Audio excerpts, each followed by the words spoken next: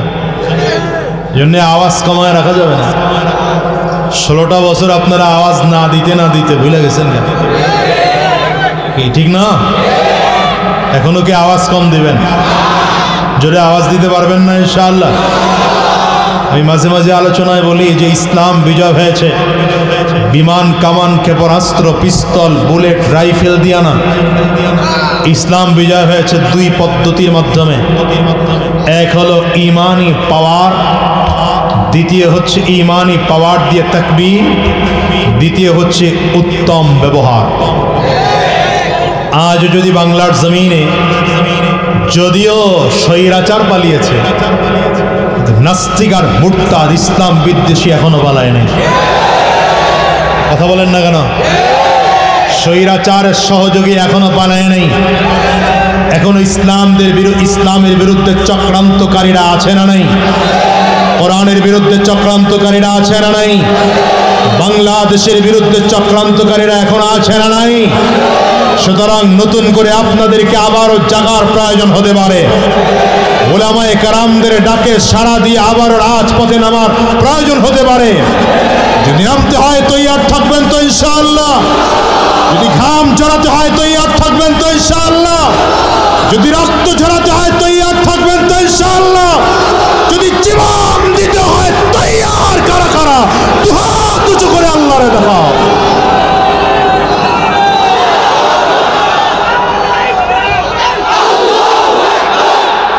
কষ্ট হয় আপনাদের? অসুবিধা হয়? আছেন তো কিছুক্ষণ? কতক্ষণ আছেন আপনারা? সারা রাত থাকেন? আমি ঘন্টা, সোয়া ঘন্টা বা সর্বোচ্চ 1.5 ঘন্টা আছে। আছেন তো ইনশাআল্লাহ? এতক্ষণ সোজা উত্তর হবে এটা, আমি যতক্ষণ আছি আপনারা সবাই কয় না, আমি যতক্ষণ আছি আপনারা আছেন তো ইনশাআল্লাহ? মাশাআল্লাহ। এটা কইলাম এই জন্য যে মাহফিলের কিছু মানুষের অভ্যাস আছে, এরা অর্ধেক শুনে হাঁটা শুরু করে। আসেনি? এই রোগী যেন এখানে না থাকে অন্তত। আল্লাহ আমাদের সকলকে কবুল করুন, আমিন বলেন। জোরে আওয়াজ দিয়ে আমিন বলেন। সামনে যারা বসছে এরাই খালি আওয়াজ দেয়, পিছনে যারা বসছে আর আওয়াজ দেওয়ার পক্ষে ঢোকে না। আওয়াজ বাড়ি জমা দিয়েছে,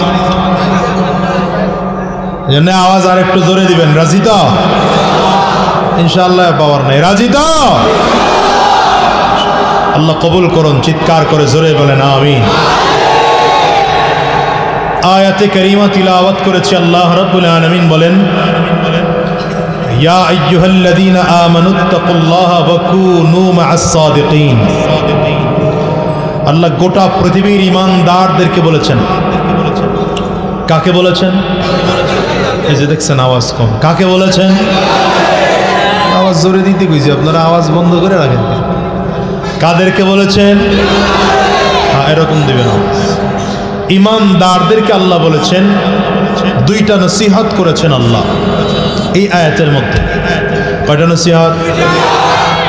আল্লাহ ঈমানদারদেরকে দুটি নির্দেশনা দিয়েছেন। 1 নম্বর নির্দেশনা, আল্লাহ ঈমানদারদেরকে বলেছেন ইত্তাকুল্লাহ, আল্লাহকে ভয় করো, তাকওয়া অর্জন করো, আল্লাহর ভয় কলিজার মধ্যে ঢুকাও। 2 নম্বর, ওয়াকুনু মা'আস সাদিকিন, সত্যবাদীদের সঙ্গী হও। কথা দুইটা। কয়টা? 1 নম্বর আল্লাহকে ভয় করো, 2 নম্বর সত্যবাদীদের সঙ্গী হও। তাকওয়া হচ্ছে এটা আরবি শব্দ, এর বাংলা অর্থ হলো ভয়। ভয়টা কার ভয়? আঙ্গুলটা উঁচা করে। এই তাকওয়াটা হলো একটা অ্যান্টিবায়োটিক, অ্যান্টিভাইরাস। কম্পিউটার যারা চালায় এরা কম্পিউটারের মধ্যে অ্যান্টিভাইরাস ইনস্টল করে। কেন? অ্যান্টিভাইরাস যদি কম্পিউটারের মধ্যে থাকে, এই কম্পিউটারটাকে ভাইরাস অ্যাটাক করতে পারে না, ঠিক না? ঠিক কোনো ইমানদারের মধ্যে যদি তাকওয়া থাকে, কোনো ইমানদারের মধ্যে যদি তাকওয়া থাকে, আল্লাহর ভয় থাকে, এই মানুষটাকেও আল্লাহ তাআলা গুনাহ নামক ভাইরাস থেকে হেফাজত রাখবে। এই তাকওয়া থাকার জায়গা হলো কলব। তাকওয়া জায়গা থাকা কোথায়?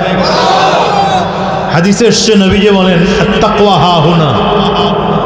বর্ণনাকারী বলেন ওয়া আশারা ইলা সাদরিহি সাল্লাল্লাহু আলাইহি ওয়াসাল্লাম সালাসা মাররাত।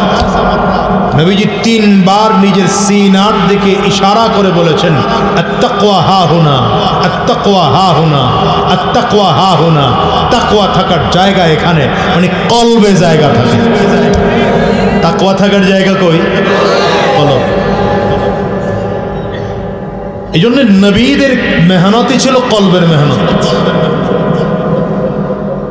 কলবটা বড় মারাত্মক জিনিস। কলবটা হলো ছোট্ট একটা গোশতের টুকরা। এই গোশতের টুকরাটার নাম হলো কলব। নবী আলাইহিস সালাম বলেন আলা ইন্না ফিল জাসাদি লামুযগা ইযা সালুহাত সালুহাল জাসাদু কুল্লু ওয়া ইযা ফাসাদাত ফাসাদাল জাসাদু কুল্লু। নবীজি বলেন তোমাদের প্রত্যেকের শরীরে একটা গোশতের টুকরা আছে। এই গোশতের টুকরাটা যখন ভালো হয়ে যায়, গোটা মানুষটা ভালো হয়ে যায়।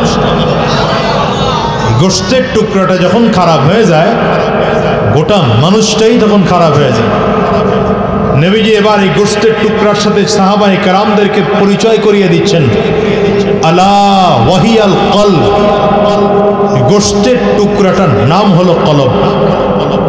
গোশতের টুকরার নাম কি? কলব যার ভালো, গোটা মানুষটা তার ভালো, গোটা বডিটাই তার ভালো।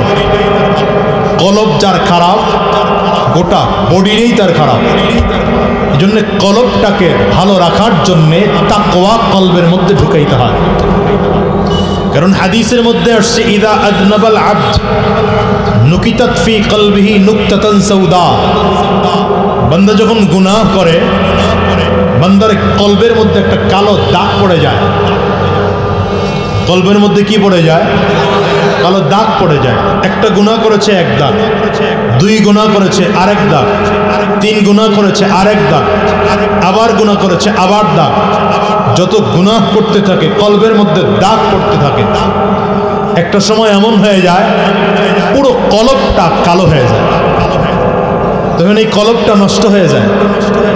তখন এই মানুষটার নামাজ আযান মসজিদে হয়, কিন্তু নামাজ পড়তে মন চায় না, রোজা রাখতে মন চায় না, দ্বীনের রাস্তায় চলতে মনে চায় না, কোরআন ও হাদিস ভালো লাগে না, ওয়াজ মাহফিল ভালো লাগে না। এই যে একদল মানুষ ইসলামের বিরুদ্ধে কথা বলে, মাহফিলের বিরুদ্ধে কথা বলে, ওয়াজ মাহফিল বন্ধ করে দেয়, ছিল না? কথা কন না কেন? ছিল না? এই মূল কারণ হলো এদের কলব নষ্ট। কলব নষ্ট হয়ে গেছে, তখন কিছু ভালো লাগে না। নষ্ট কলবের কাছে গান শুনতে ভালো লাগে, নাচ মিথ্যা কথা ভালো লাগে। কথা কন না কেন? যেমন জ্বর যার হয় তার মুখে মিষ্টি ভালো লাগে না, মিষ্টি তিতা লাগে। কিন্তু মিষ্টি কি আসলে তিতা না মিষ্টি? খাইলে স্বাদ আছে না নাই? কিন্তু জ্বর যার মুখে, তার কাছে মজা লাগে না। যার কলব নষ্ট, ওর কাছে তাকওয়া নাই, ওর কাছে নামাজ মজা লাগে না, রোজা মজা লাগে না, দিন মজা লাগে না।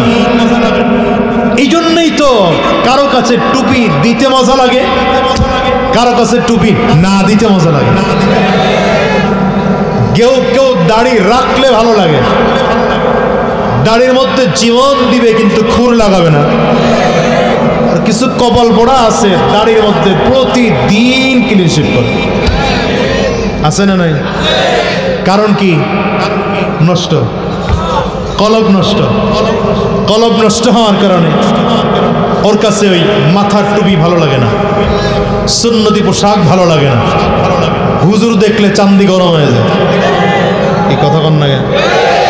হুজুর দেখলে জঙ্গি গালি দিতে মনে চায়, হুজুর দেখলে রাজাকার গালি দিতে মনে চায়, হুজুর দেখলে আল বদর আল কায়দা গালি দিতে মনে চায়। কথা কয় না কেন?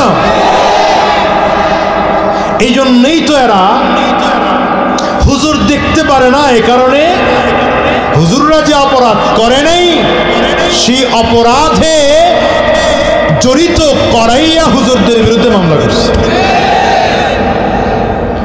এই মাদারীনগর মাদ্রাসা ভাই এভাবে না, ডিস্টার্ব করে আমার করা যাবে না। এটা কোথাও এক জায়গায় রাইখা দেন, আপনি আমার কথায় মনোযোগী হন, রাগ করেন না। এটা এক জায়গায় স্ট্যান্ড করে রেখে দিলে ঠিক আছে। এই মাদারীনগর মাদ্রাসা চিনছেন তো? এটা এখানে লেখাপড়া করছি আমি।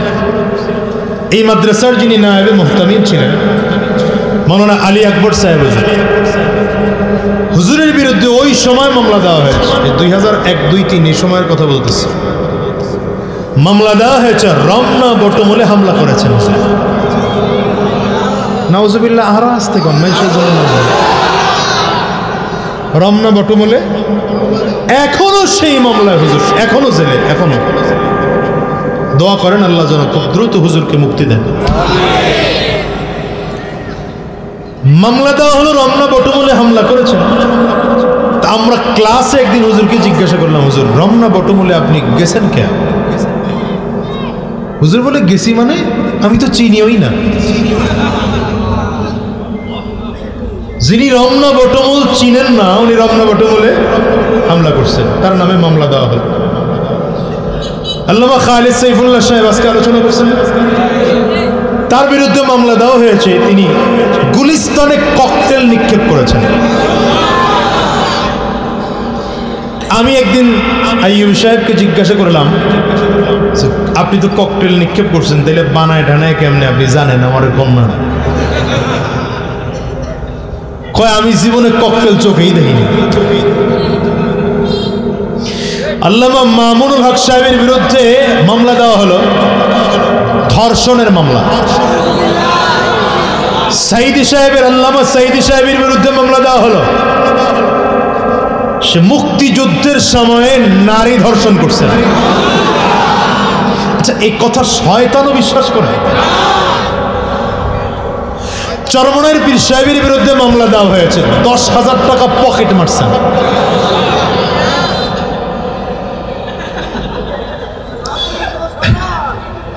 শায়েখে চরমনাইয়ের বিরুদ্ধে মামলা দেওয়া হয়েছে, তিনি নাকি কোন এমপির মুখে ঘুষি দিয়ে দাঁত ফেলায় দিয়েছে।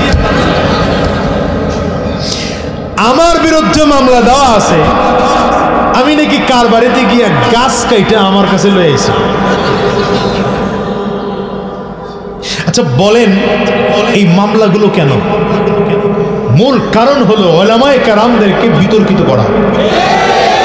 এরাও জানে ওলামায়ে কেরাম চোর না, পকেট মার না, ডাকাত না, ধর্ষক না, খুনি না, ছিনতাইকারী না। এই মামলাগুলো দিয়া সাধারণ মানুষের কাছে বুঝাইতে চায় ওলামায়ে কেরাম বিতর্কিত, ওলামায়ে কেরামদের কাছে যাওয়া যাবে না, ওলামায়ে কেরাম চরিত্র ভালো না। আলহামদুলিল্লাহ সুম্মা আলহামদুলিল্লাহ, দিন শেষে ওলামায়ে কেরামই সেরা। দিন শেষে ওলামায়ে কেরামই সেরা। তাকিয়ে দেখো, আজও শায়েখে চরমনাই ময়দানে রাজা বাদশার মতো করে কথা বলে। আল্লামা মামুনুল হক আজও রাজা বাদশার মতো করে কথা বলে। আমি তো বলেছিলাম, আরো আগে বলেছি, এখনো বলি, আল্লামা সাইদি সাহেবরে পারলে মরণের আগে একবার ছাইরা দেখতা। বাংলাদেশের এমন কোন মাঠ ছিল না যেই মাঠে তার জনসমর্থনের সমাগম দেওয়া যায়। যারা আমাদের বিরুদ্ধে চক্রান্ত করেছ, ষড়যন্ত্র করেছ, আলহামদুলিল্লাহ আমরা তো মাঠে এখনো কথা বলে বেড়াচ্ছি। আজ আমরা উঁচু কণ্ঠে কথা বলছি, আজ আমরা কণ্ঠে জোর দিয়ে কথা বলছি, কিন্তু তোমরা যারা মামলা দিয়েছ, রায় দিয়েছ, হামলা করেছ, কলাপাতার বিছানায় ঘুমাইয়াও তোমরা বাঁচতে পারো নাই, লুঙ্গি পরে দাড়ি কামাইয়া কলম লাগিয়ে বাঁচতে পারো নাই, নৌকায় চড়া বাঁচতে পারো নাই।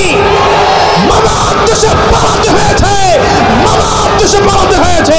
হাত উঁচা করে বলো ঠিক কিনা?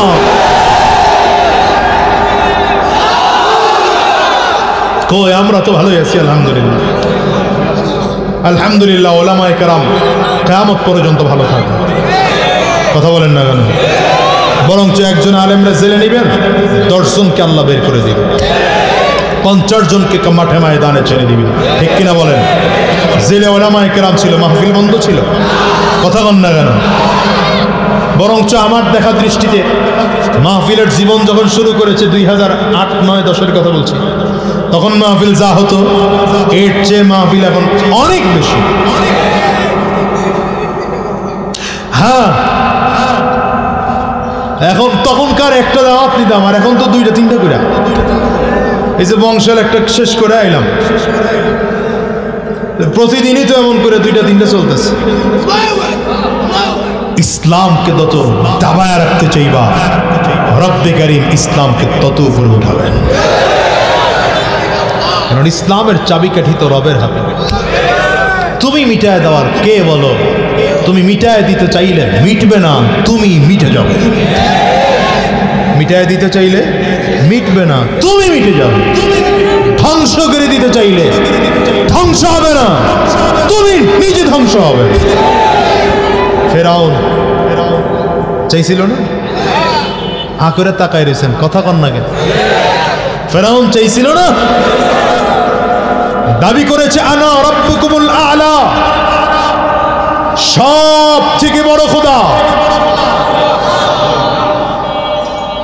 ফেরাউন, আল্লাহ ফেরাউনের লাশ হেফাজত করে রাখছেন কেন জানেন? ফেরাউনের লাশ আল্লাহ হেফাজত করে রাখছেন কেন? কারণ হলো গোটা পৃথিবীতে অনেকেই খোদা দাবি করছে, কিন্তু বড় খোদা একমাত্র ফেরাউন দাবি করছে। আল্লাহ এই জন্যই ওরে মৃত্যুর পরে লাশটাকে কাঠের মতো বানায় মিশরের জাদুঘরে আজও রেখে দিয়েছে। গোটা পৃথিবীর মানুষ দেখুক ফেরাউনের মতো এত বড় ক্ষমতাধর মানুষ শীত হইয়া শুয়ে আছে, কিচ্ছু করার ক্ষমতা না। দাবি করেছে আনা রাব্বুকুমুল আ'লা, সব থেকে বড় খোদা। আমাদের সব থেকে বড় রব কে? আঙ্গুল উঁচা করে চিল্লায় জোরে, আর জোরে। এই জন্যই তো বান্দা সাজদার মধ্যে গিয়ে সুবহানা রাব্বিয়াল আ'লা পড়ে। সাজদার মধ্যে গিয়া নিজের অস্তিত্বকে বিলীন করে দিয়া, আমার ক্ষমতা নাই, সম্পদ নাই, টাকা নাই, বাড়ি নাই, গাড়ি নাই, সন্তান নাই, কিচ্ছু বড় না, রবের কদমে সাজদায় লুটিয়ে পড়লাম, সব চলাঞ্জলি দিয়ে নাক আর কপালটাকে জমিনের মধ্যে ঠেকায়া আল্লাহকে সাক্ষী দিলাম সুবহানা রাব্বিয়াল আ'লা। আমার বড় রব হলেন আল্লাহ, ক্ষমতাধর রব হলেন আল্লাহ, সকল কিছুর মালিক হলেন আল্লাহ। বলেন কে? আরো জোরে কে? চিল্লায়া কে? এটা হলো আব্দিয়াতের সর্বশেষ অবস্থান, বান্দা গোলামিত্ব স্বীকার করার সর্বশেষ অবস্থা। ফেরাউন দাবি করে বসছে আনা রাব্বুকুমুল আ'লা। আল্লাহ বলেন তুই কত বড় খোদা, একটু লাড়া দিয়ে দেখি, বুঝলেন? আল্লাহ তাআলা নীল দরিয়ার পানি শুকিয়ে দিয়েছেন। অল্প দিনের মধ্যেই গোটা মিশরের মধ্যে দুর্ভিক্ষ চলে শুরু হয়ে গেল। ফেরাউনের দল বলের লোক যারা, এরা ঘুরা আবার ওর কাছেই আসছে। কপাল পড়া তো খুঁজা পায় না, যেইটা তো অথইয়া ভাগলো, এর লাগে আবার গুলিস্তান যাবি কেন? ওয়াজ বোঝার লোক নেই মনে হইতেছে। তখন নেতা তগরে থুয়া তারপর গুলিস্তান যাবি কেন? সুযোগ আসছে তওবা কর, পাক্কা সচ্চা তওবা কইরা ওলামায়ে কেরামদের হাতে হাত দিয়া বল আকাম জীবনে বহুত করেছে আর করব না। এখনো দৌড়ায়, লজ্জা থাকা দরকার, তো শরম থাকার দরকার ছিল, লজ্জাও নষ্ট হয়ে গেছে। কথা কন না কেন? কথা কন ভাইরা। তো এরা সব চলে আসছে ফেরাউনের কাছে, এসে কয় খোদা পানি শেষ হয়ে গেছে, দুর্ভিক্ষ লেগে গেছে, পানি এনে দেন। ফেরাউন আজকে চলে যাও, আগামীকাল আসবে। ওর বাপ দাদা 14 গোষ্ঠীর ক্ষমতা আছে পানি দেওয়ার। পরের দিন লোকজন আবার আসছে, পানি দেন। আজকেও চলে যাও, আগামীকাল আসবে। 2 দিন হয়ে গেছে, তৃতীয় দিন আবার আসছে, পানি দেন। ফেরাউন কয় আজকেও যাও, আগামীকাল আসবে। কয়দিন ঘুরাইছে? 1 দিন 2 দিন 3 দিন ঘুরাইলে হঠাৎ করে একজন ডাক দিয়া কয় ফেরাউন আগামীকালকের মধ্যে যদি পানির ব্যবস্থা না হয় আপনার খোদাগিরির 12টা বাজাবে। ফেরাউন ভয় পেয়ে গেছে, আসলেই যদি পাবলিক খাবে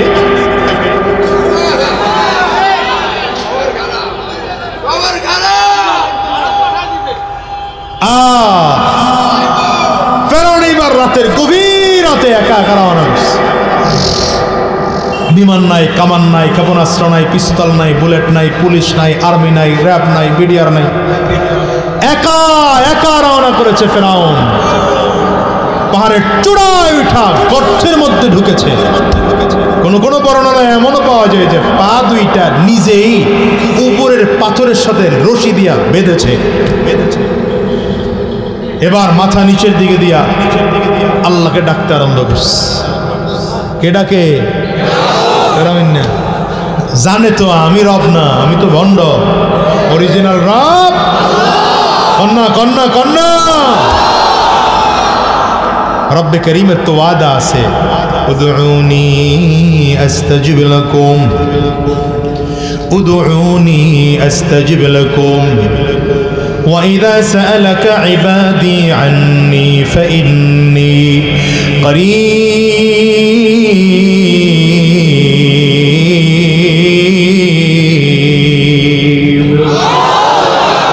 রব্বে করিম বলেন গোলাম মুসিবতের মধ্যে পড়ে গেছো, বিপদের মধ্যে পড়ে গেছো, আমি আল্লাহ তাআলাকে আল্লাহ বলে একবার ডাক দাও, আমি আল্লাহ তাআলাকে ডাকো, ডাকের সাড়া দেব। এই গোলাম তুই কি জানো আমি আল্লাহ তাআলাকে ডাকলে আমি আল্লাহ তাআলা এমন কাছে এসে দাঁড়িয়ে যাই, আমার বান্দার ডাকের সাড়া দেওয়ার জন্য দূরে থাকি না, কাছে এসে দাঁড়ায় যা। সেই মালিককে জোরে বলেন না। দুনিয়ার কেউ যখন শোনে না তখন শোনেন কে? রাতের গভীর গোটা পৃথিবীর মানুষ সব আরাম করে ঘুমাইতেছে, আল্লাহর একদল গোলাম আছে যারা রাত্রিবেলায় ঘুমায় না, ঠান্ডা পানি দিয়ে ওযু করে যায় নামাজ কিবলামুখী করে বিছাইয়া নামাজের মধ্যে দাঁড়িয়ে যায় আর ডেকে বলে মালিক।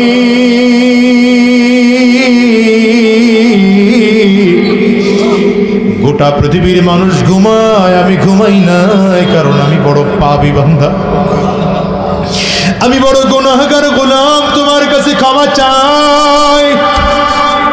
আমি অপরাধ করে ফেলেছি, দুনিয়ার মায়ায় পড়ে অন্যায় করে ফেলেছি, অন্যায় করে ফেলেছি, এখন ক্ষমা তুমি ছাড়া কেউ করতে পারবেন। আল্লাহ তুমি মাফ করে দাও। বান্দা যখন গভীর রাতে উঠে আমার মালিকের কাছে চোখের পানিগুলো ফেলে ফেলে ফেলে ফেলে কান্না করে, আমার মালিক বলেন রে গোলাম, বান্দার চোখের পানি আমি সহ্য করতে পারি না। আমার বান্দার কোন চোখের পানি যদি টপ টপ করে করে পড়তে পড়তে নাকের ডগায় চলে আসে, আমি আল্লাহর কুদরতি অন্তরের মধ্যে জোশ এসে যায়, আমি আল্লাহ তাআলা সাথে সাথে বান্দাকে বলে দেই রে গোলাম আর কান্না করা লাগবে না রে গোলাম, আমি আল্লাহ তোর জিন্দেগীর সব গুনাহগুলো মাফ করে দিলাম। কান্না করলে হয়, কান্না করলে কলব সাফ হয়, কান্না করলে কবরের আযাব থেকে মুক্তি পাওয়া যায়, কান্না করলে আমার বান্দার রবের প্রিয় বান্দা হওয়া যায়। এই জন্য গোলাম রে, নবীজি বলেন বেশি বেশি কান্না করো, বেশি বেশি কান্না করো। কোরআনে রব্বে কারীম বলেন ফালইয়াযহাকু কালিলা ওয়ালইয়াবকু কাসীরা, হাসবে কম কাঁদবে বেশি, কারণ বেশি হাসলে তুমিতুল কলব, বেশি কান্না করলে বেশি হাসলে কলবটা নষ্ট হয়ে যায়, কলব মরে যায়। বেশি বেশি কাঁদবে, কলব জিন্দা হবে, আমলের স্পৃহা তৈরি হবে, রব্বে কারীম খুশি হবেন।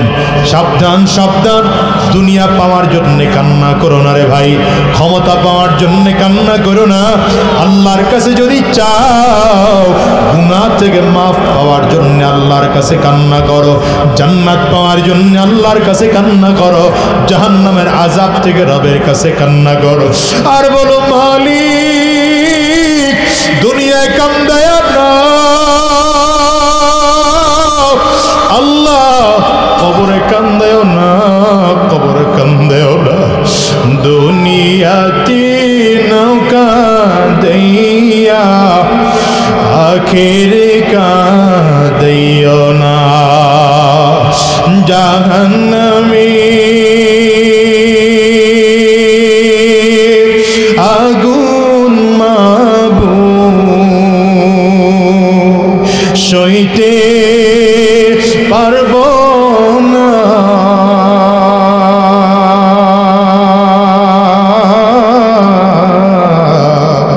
দুনিয়াতে নৌকা দইয়া আখিরে কাঁদিও না।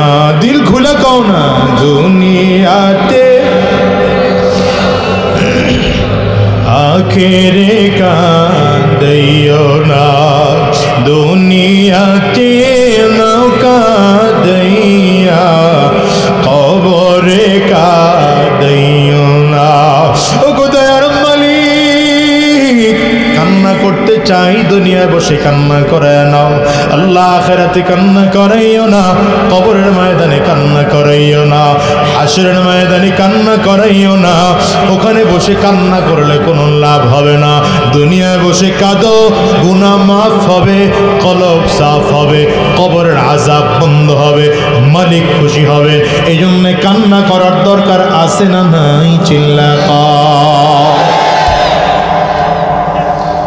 ফেরাউন আজকে কান্না করতেছে আখিরাত পাওয়ার জন্য নয়, কবরের আযাব থেকে মুক্তির জন্য নয়। ফেরাউন কান্না করে নিজের খোদাগিরি টিকিয়ে রাখার জন্য। রব্বে কারীম হাদিসে কুদসির মধ্যে বলেন, নবীজি বর্ণনা করেন, আনা ইনদা যান্নি আবদি বি, বান্দা আমার সম্পর্কে যেমন ধারণা করে আমিও আমার বান্দার সাথে তেমন আচরণ করি। মুহাদ্দিসিন মুফাসসিরিনগণ বলেন, ওই সময় যদি ফেরাউন আল্লাহর কাছে পাক্কা সাচ্চা দিলে তওবা করত, আর যদি বলতো মালিক অন্যায় করেছি আর করব না, আমার গুনাহগুলো মাফ করে দাও, সম্ভাবনা ছিল আল্লাহ তাআলা ফেরাউনের গুনাহগুলো মাফ করে দিয়া পাক্কা বান্দার খাতায় নাম লেখায় নিতে পারতেন। কিন্তু বদমাশ আল্লাহর কাছে ক্ষমা চায় না, বদমাশ আল্লাহর সামনে দাঁড়ায় রাতের অন্ধকারে বলে, আয় আল্লাহ আমার খোদাগিরি টিকাইয়া রাখো, নীল দরিয়ায় পানি দাও, নয়তো খোদাগিরি টিকবে না। আল্লাহ বলেন, তো চা চাইছো দিলাম, মৃত্যুর পরে ফয়সালা আমি আল্লাহ। পানি পাইছে ফেরাউন না, পানি চাইয়া পাইছে। সারা রাত দোয়া করেছে ফেরাউন, সকাল হয়ে গেল। ফেরাউন পাহাড়ের চূড়ার থেকে আস্তে আস্তে করে নামবে, গর্তের মুখের থেকে বের হয়েছে। বের হলেই তাকিয়ে দেখে একজন যুবক দাঁড়ানো, সুঠাম দেহের এক যুবক দাঁড়ানো। দেখলেই মনে হয় যুবক বড় শক্তিশালী যুবক। এই যুবকটা দাঁড়িয়ে আছে ফেরাউনের সামনে, দাঁড়িয়ে ফেরাউনের দিকে তাকিয়ে বলল, ফেরাউন গোটা মিশর শহর আপনারে খুঁজেছি, কোথাও পাই নাই, খুঁজতে খুঁজতে আপনার এখানে চলে আসলাম।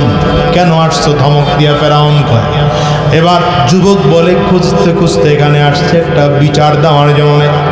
কি বিচার বেটা? এটা বিচারের জায়গা নাকি তুই আমার সিংহাসনে যাবে, গেলেই বিচার করব। যুবক ডেকে বলে খোদা, খুঁজতে খুঁজতে যেহেতু এখানেই চলে আসছি, আর আপনার কার্যালয়ে যাব না, এখানে বসেই বিচার দেব। ফয়সালা এখানে বসেই দিতে হবে। ফয়সালা না দিয়া বিচার না শুই না সামনে কদম বাড়াইতে পারবেন না, ঠ্যাংটা ভেঙা ফেলাম। ফেরাউনও চিন্তা করে এই যে সুঠাম দেহের যুবক, এই যুবক যদি একবারই আমারে দেয়, কথা কন না কেন? যেই পোলাপান রাস্তাঘাটে নামছে একটা একটা করে বাড়ি দিলে কথা হয় না। বঙ্গভবনের একটা ইটো আসতে কয় তো এরা বুঝি না, এমনি পালাইছে নাকি ভয় পালাইছে? বুঝে না রে, জনগণ বুঝে না।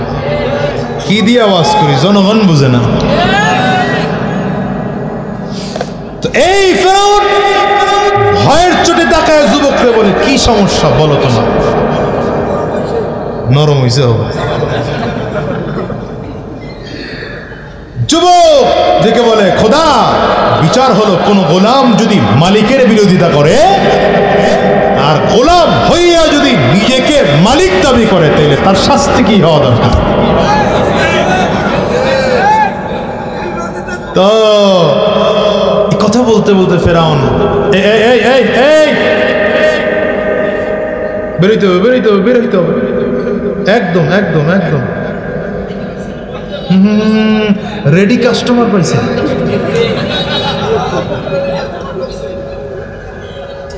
এই কাম আর কোনোদিন করবো না ভাই, কখনো মাহফিলের মধ্যে ঢুকবো না। এই মানুষগুলো কত মনোযোগ দিয়ে কথা শুনতেছে, আর তুমি এই জমিয়া সাব আসতে ঢুকছা।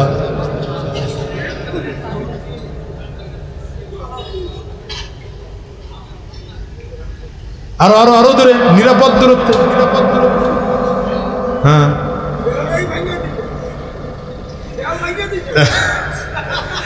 ভাইরা আমার, পাহাড়ের চূড়ায় উঠছে। ফেরাউনের মনে তো চিন্তা, এদিকে যুবক কি বলতেছে খবর নাই, তো বারবার কাশপুর ব্রিজের নদীর দিকে তাকায়। পানি আইছে, উদাহরণ দিলাম আর কি, এই নদী না। বারবার তাকায় যে পানি আসলো কিনা নীল নদীতে। হঠাৎ করে পাহাড়ের চূড়ার থেকে তাকায় দেখে যে পানির ফোয়ারা দেখা যায়, পানি থই থই করতেছে। ফেরাউনের বুঝতে আর বাকি নাই, তাইলে আল্লাহ আমার কথা শুনছে, আমার খোদা গিরি টিকছে। যুবকের দিকে দাঁড়ায় কি প্রশ্ন করছে খবর নাই। যুবকের দিকে তাকায় কয়, যেই গোলাম নিজের মালিক দাবি করবে ওর স্বাস্থ্য তো এরকম নদীর মধ্যে চুবা মারা। যুবক আস্তে করে কাগজ কলম উঠাই দিছে, লিখে দেন। যাইবেন যে পদত্যাগ পত্র দিয়ে যাবেন না, কদিন পর তো আবার হঠাৎ করে কেউ কইতে পারে পাই নাই।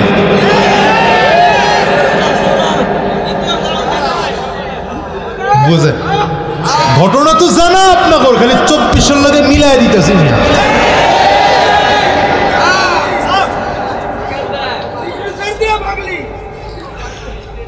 আল্লাহ কি দিয়ে বুঝাই আপনারা, কি দিয়ে বুঝাই? ফেরাউন এবার লিখে দিছে নিজের হাতে লিখছে, কোন গোলাম যদি মালিকের বিরোধিতা করে, গোলাম হইয়া যদি নিজেকে মালিক বলে দাবি করে, তার শাস্তি হলো পানির মধ্যে চুবাইয়া মারা। কাগজ নিয়ে চলে গেছে, কাগজ তো জায়গা মতো পৌঁছে গেছে। ফেরাউনের ক্ষমতা এবার কি পরিমাণ পানি আসছে বুঝেন নাই? দাপট বাড়ছে কি বাড়া, চতুর্থবারে আইছে। বুঝেই না, কথাই বুঝে না। কত নম্বরে আইছে? প্রথমবারে দেখি চুরি করে কোন কায়দায় ভোট আরেকজনেরটা নিজে দিয়া, পরের বারে দেখি এভাবে হয় না, পুলিশরা একটু সহযোগিতা করো, বুঝলেন? দেখেন নেই ওই সময়ের পুলিশটা তেল তেলা আছিল চেহারা দিয়ে খালি। আমি কয়েকদিন আগে এখন দাঁড়ায় দাঁড়ায় আমি ওই যে আমার গাড়ি চালাইছে ওরা জিগাই কিয় তোমার সিগন্যাল মিগ্রান দেয় না, না হুজুর তেল নাই গা, এবার চেহারায় তেল নাই সিগন্যাল দেয় না। 1 লক্ষ নতুন করে 1 লক্ষ নতুন করে কর্মস্থলে যোগদানি করে না, এগুলো কই কই?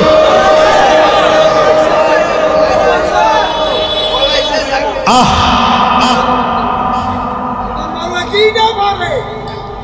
দ্বিতীয়বারে পুলিশ দিয়ে আইছে, তৃতীয়বারে দেখে আর্মিও সহযোগিতা করে, চতুর্থবারে কয় কেউ রেই লাগে না, খালি ঘোষণা দিলেই হয়ে যায়।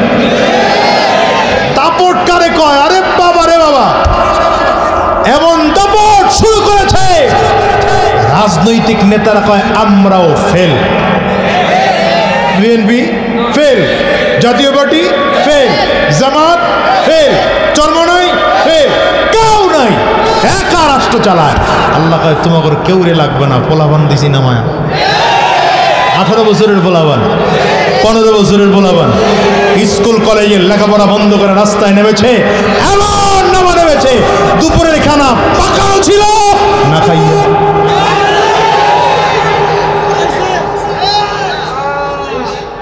কেমনে বুঝবার, কি দিয়ে বুঝামো তোমাকে? এই জাতি কি হইলে বুঝবা? এইবার ফেরাউনের দাপট এত বেড়েছে, এবার মুসা আলাইহিস সালাতু ওয়াস সালাম আর ইমানদারদেরকে সহ্য হয় না, যেমন করে হুজুর করে সহ্য হয় নাই। এখন ভাগাও। আল্লাহ তাআলা মুসা আলাইহিস সালামরে কয় পয়গম্বর মুসা যেহেতু রাখতে চায় না তুমিও যাও গা। আল্লাহ পাকের আদেশ পাইয়া মুসা আলাইহিস সালাম একদম লোহিত সাগরের পাড়ে, ফেরাউনের লোক চারিদিক থেকে আসতেছে। মুসা আলাইহিস সালামের উম্মতরা বলেন পয়গম্বর বাঁচার তো কোনো উপায় দেখতেছি না। ডানে ফেরাউনের লোক, বামে ফেরাউনের লোক, পেছনে ফেরাউনের লোক, সামনের দিকে নদী দেখা যায়, উত্তাল সাগরের ঢেউ, বাঁচার তো কোনো উপায় নেই। পয়গম্বর মুসা আলাইহিস সালাম বলেন ইন্না মাইয়া রব্বি সাইহাদিন, রব্বে করিম আমার সাথে আছে, রাস্তা তিনিই দেখায় দিবেন।